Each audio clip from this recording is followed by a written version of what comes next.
This morning, I read Genesis, one of my devotions. This devotion today is from okay. The devotion verse for the day, the chapter passage for the day is Genesis, chapter 3, verse 8-24. So this whole month, the devotion is started with Genesis chapter 1. So I read Genesis the verse from Genesis chapter 3 from verse 8-24, and this is a summary of what I'm getting. And this is a story. Anyone that is a believer, this is the story of the fall, the story where God came to Adam and Eve.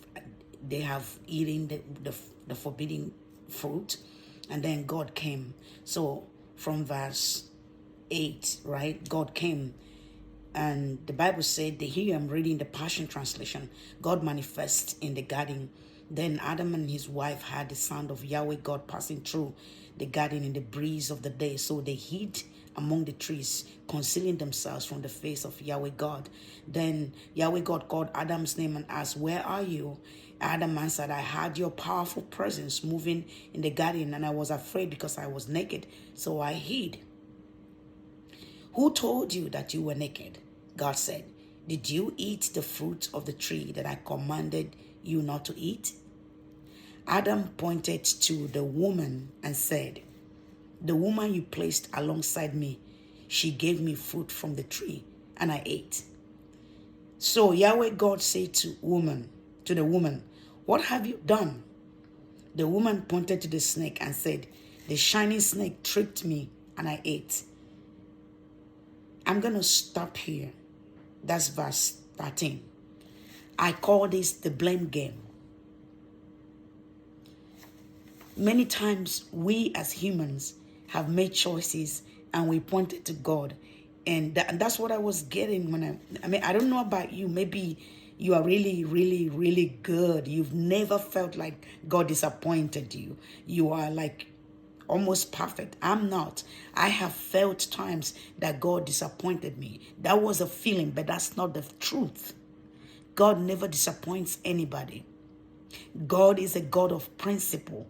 He lays down his principle, and when we violate it, there are consequences. And most times we get emotional and we forget that these principles were laid down before we came on the scene. God gave Adam specific instruction: do of all the trees, abundance, overflow. God created everything that man will ever need to live on the planet Earth before he created man. So if you read all the way to 24, you see the consequences, the pronunciation of the consequences from due to the action they took. They made a contrary action to God's instruction, and there were consequences. There are still consequences today. People want to, most of the time, human beings, the devil is still deceiving us. The devil is still working to deceive us, and we end up always blaming God. No. It's like gravity. If you throw something up, it is bound to come down. The way they made the plane is it worked so contrary, so that's I'm not an aero engineer or anything, but there were some things that put in place for planes to fly and not come down. And if anything goes contrary to that, those things that were put in place, the plane will crash. So now there were judgments that came as a result. But even God, in his righteous indignation, he showed grace. He showed mercy. He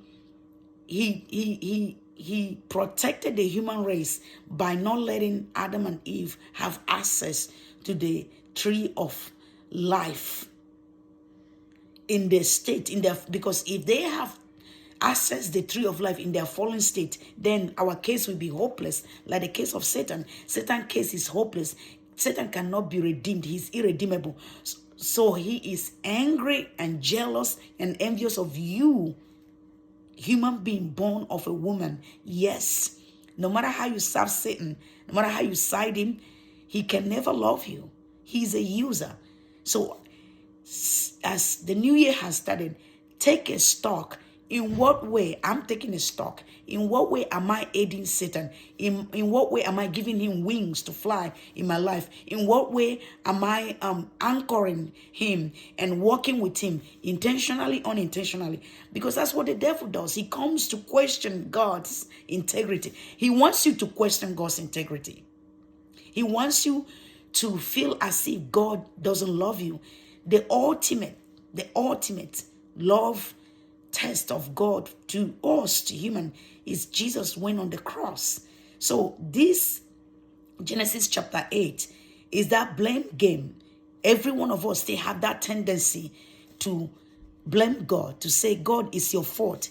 If you look at what he said in chapter 2, right? This is the bone of my bone. I think it's Genesis chapter 2, when God brought Eve to him. He said, this is the bone of my bone, the flesh of my flesh. Then, because he did something wrong, he got it twisted. He turned around and said, oh, it's the woman you gave me. The woman says the snake. They didn't take responsibility. But you know what? That was how Satan gained power over humanity. But when Jesus came in the Garden of Gethsemane, he turned the things back. Colossians chapter 1 verse 20 summarize it. It was the scripture that said, the death of Christ on the cross of Calvary, I'm paraphrasing, has restored everything we lost. So there is hope.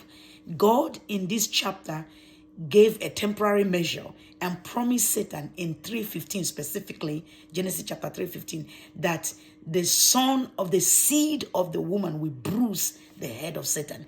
And indeed, that scripture has been fulfilled. That was the first time specifically God mentioned of Jesus, the Son incarnate, becoming Jesus the incarnate, becoming the flesh. So as we move into the new year 2024, I pray for you, I pray for myself, that will be more intentional to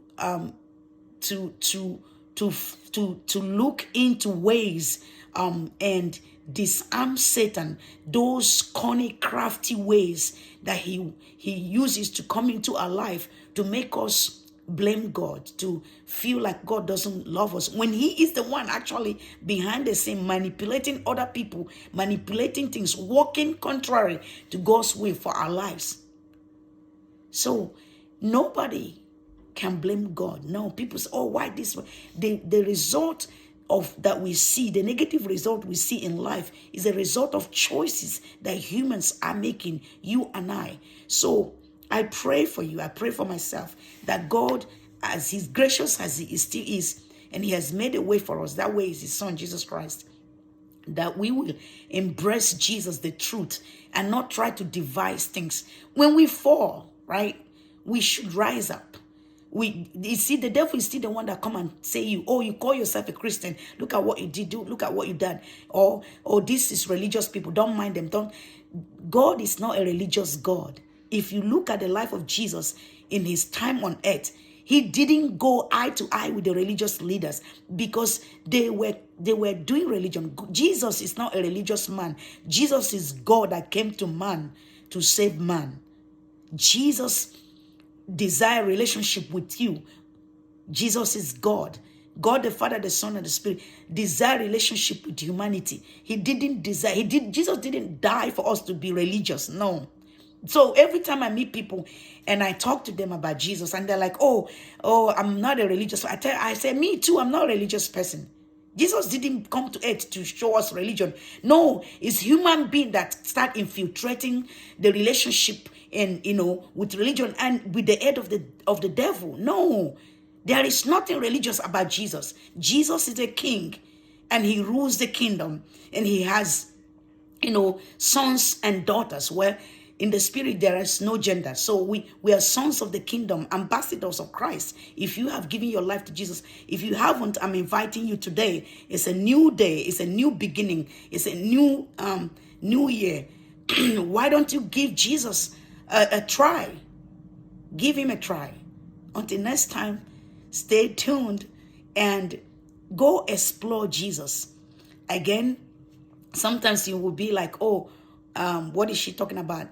If you are not a Christian yet, and I want to challenge you, I recommend a book to you, Seeking Allah, Finding Jesus, by the late Dr. Nabil Qureshi. Seeking Allah, Finding Jesus. He was a Muslim, raised devout Muslim, and he went on a journey. He went like to disprove that Jesus and Christianity was not real. And I don't want to spoil a lot for you. Read the book. Find it on Amazon, anywhere. Seeking Allah, Finding Jesus by Nabil Qureshi. Shalom.